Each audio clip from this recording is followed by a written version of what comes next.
Well, hello, Grace. As you all know, it is Holy Week, and I am always excited about Holy Week. This is kind of the week that I just love the Passion story. I love talking about the ministry of Christ, and especially the events that lead up to not just his death, but his resurrection. And so, especially today on this very Good Friday, I want to share a word with you. So the devotion today is from the book of Mark, chapter 14, verse 55 through 64. I'm going to read it for you. It says this: The chief priests and the whole Sanhedrin were looking for evidence against Jesus so that they could put him to death. But they did not find any. Many testified falsely against him, but their statements did not agree.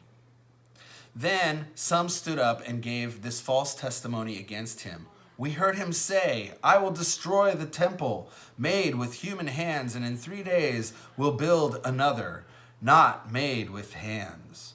Yet even their testimony did not agree. Then the high priest stood up before them and asked Jesus, "Are you not going to answer? What is this testimony that these men are bringing against you?" But Jesus remained silent and gave no answer. Again, the high priest asked him, "Are you the Messiah, the Son of the Blessed One?" "I am," said Jesus. "And you will see the Son of Man sitting at the right hand of the Mighty One and coming on the clouds of heaven." The high priest tore his clothes. "Why do we need any more witnesses?" he asked. "You have heard the blasphemy. What do you think?" They all condemned him as worthy of death. We all know that Jesus was falsely accused and put to death on Good Friday. One of the things about this scripture in particular that I think is really fascinating is that Jesus doesn't defend himself. He doesn't even in the midst of all those false accusations, he doesn't come back at them and say, "Oh, but." He just kind of listens, and then when he's asked the direct question of whether or not he is the Messiah, he said that, "Yes, I am."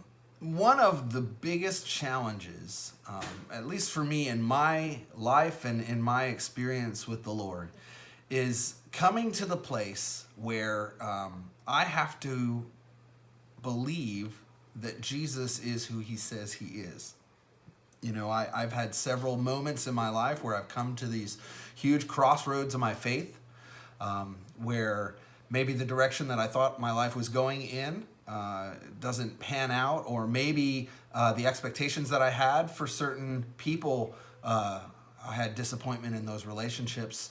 And so in some of those things, we can kind of throw our hands in the air and look at God and be like, "God, but where are you?" Or what are you doing? Or we can lose faith in Jesus. But I had a very good friend of mine come to me once in the middle of my frustrations, and he said to me, "Kevin, what you have to decide is in this moment, when everything feels wrong, when everything is sideways, when everything isn't working out, when everything looks like a total disaster, do you still believe that Jesus is who he says he is?" And those words shook me to the core. And I've never been able to really shake them. And so now whenever I face hardship, whenever I face challenge, whenever I face false accusations or stress or people who come at me, or maybe a relationship or a situation doesn't go the way that I want, and I get frustrated, and it's so easy for me to look at God and be like, "Oh, but God," I stop myself and I have to come back to this place and say, "You know what? Jesus doesn't have to defend himself. He doesn't have to make excuses for why the world is broken. The world is broken because of sin, not because of Jesus." And in order for me to deal with the brokenness of this world, I have to continue to move towards Jesus. I have to continue to believe that Jesus is who he says he is.